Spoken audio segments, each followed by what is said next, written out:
నీకు ఒక కథ చెప్పే సమయం వచ్చింది. నీలాగే ఉండే చిట్టి సింహాల కథ.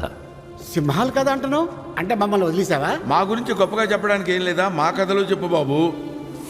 పుట్టుకతో అన్నదమ్ములు కాకపోయినా ముఫాసా, స్కార్ అనే పేరుతో పిలువబడే యువరాజు టాకాల కథ ఇది. హే, నీ పేరేంటి?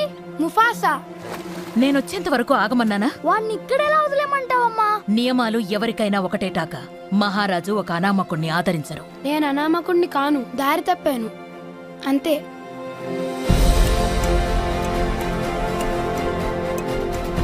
బయట వాడెప్పుడు పగవాడే దూరం పెట్టాలి. టాకానే మన కాబోయే రాజు. రాజవంశాన్ని మనం కాపాడుకోవాలి. కానీ నాన్న, నేను ముఫాసాని కాపాడాను.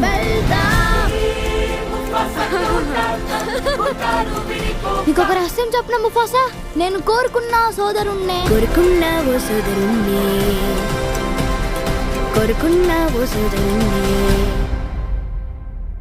అప్పుడప్పుడు ఈ చల్లని గాలి నా ఇంటి నుంచి వచ్చే జ్ఞాపకాల్ని గుర్తు చేస్తున్నట్టు అనిపిస్తుంది. అంతలోనే మాయమవుతుంది.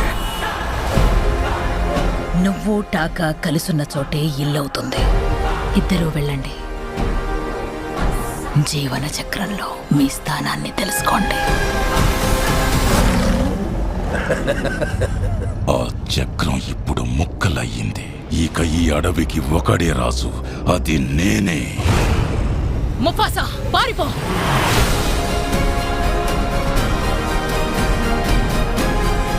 మనం ఒక్కటిగా పోరాడాలి. పోరాడితే పోతాం. మీ సావు మీరు సావక నన్నెందుకు లాక్కొచ్చారా బాబు?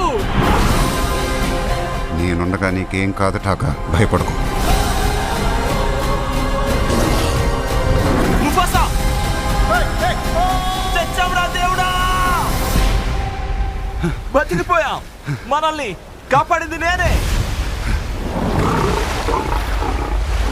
ఇందాక ఇది అన్నావే.